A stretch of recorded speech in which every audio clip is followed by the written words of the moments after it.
আগামী 24শে March IPL এর চতুর্থ ম্যাচে মুখোমুখি হবে আকসার প্যাটেলের দিল্লি ক্যাপিটালস এবং ঋষভ পান্টের লখনৌ সুপার জায়েন্ট। আর এই দুই দলের মধ্যে ম্যাচে কোন দল জয়লাভ করবে এবার তারই ভবিষ্যৎবাণী করলো জ্যোতি সেঠিয়া। প্রিয় দর্শক, 22শে মার্চ মাঠে গড়িয়েছে আইপিএল এর এবার 18তম আসর।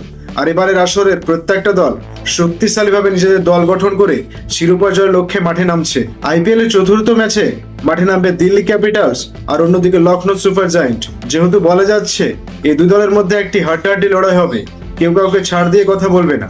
আইপিএল এ এখন পর্যন্ত এই দুই দলের 5 বারের দেখায় 2 বার জয় পেয়েছে আকসার প্যাটেলের দিল্লি ক্যাপিটালস, অপরদিকে 3 ম্যাচে জয় পেয়েছে ঋষভ পান্তের লখনৌ সুপার জায়েন্ট। তবে শক্তিমত্তার দিক দিয়ে এই দুই দলের মধ্যে কোনো দলই কম শক্তিশালী নয়। আর এবার এই দুই দলের লড়াইয়ে কোন দল জিতবে জানিয়ে দিল জ্যোতি সেঠিয়া। প্রিয় দর্শক, জেনে রাখা ভালো, এই জ্যোতি সেঠিয়া এর আগের আসরে যত ম্যাচে ভবিষ্যৎবাণী করেছে তাই সবকটি সঠিক হয়েছে। আর এবার এই 18তম আসরের চতুর্থ ম্যাচে নিয়ে ভবিষ্যৎবাণী করেছে জ্যোতি সেঠিয়া।